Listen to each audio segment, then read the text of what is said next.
And that breaking news at 11 o'clock tonight, Israel has launched a limited strike against Iran. This, of course, in response to Iran's strike on Israel over the weekend. And as a precaution, the U.S. Embassy in Jerusalem has issued a security alert. It restricts U.S. employees from traveling outside Greater Tel Aviv tonight.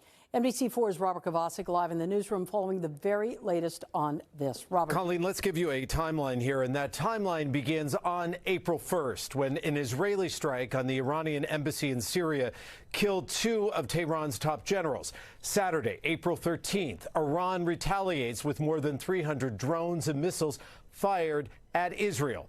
Now, almost a week later, the response Israel vowed has happened. We're getting new video showing the airstrikes that Israel carried out inside of Iran tonight. NBC News confirms in the early hours of Friday, Israel carried out a limited military strike against Iran and is currently assessing the strike's effectiveness. What remains to be seen is the intended targets. Are they military installations? Are they nuclear? Are they petroleum facilities? Is it the energy grid? Is it possibly something civilian, though highly unlikely? That, I think, is going to tell us a lot about what the potential fallout and response is going to be.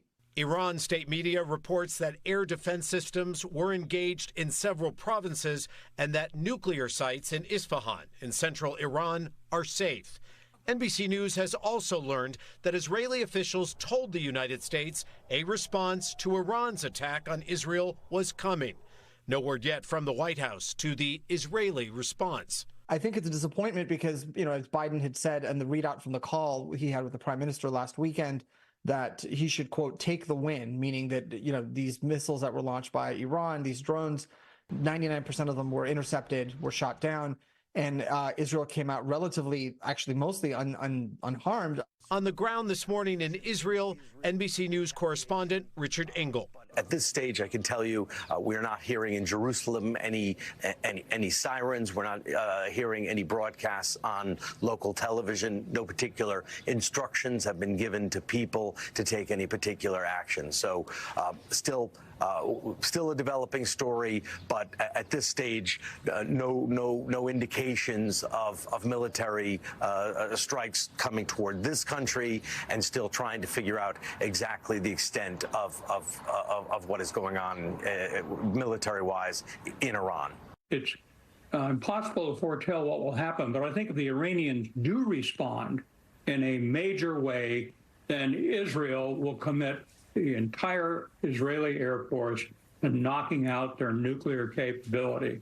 This is going to be a tough week coming up. A little more now on what you just heard from Richard Engel on the ground in Jerusalem, in a sign that Israel is not bracing for a major immediate reaction. An Israeli Defense Force spokesperson says there are no changes to guidelines for Israel's civilian population. By the way, Colleen, this strike took place this Friday, which also happens to be the 85th birthday of Iran's supreme leader. In our newsroom, I'm Robert Kovacik. Colleen, that's the latest on this end.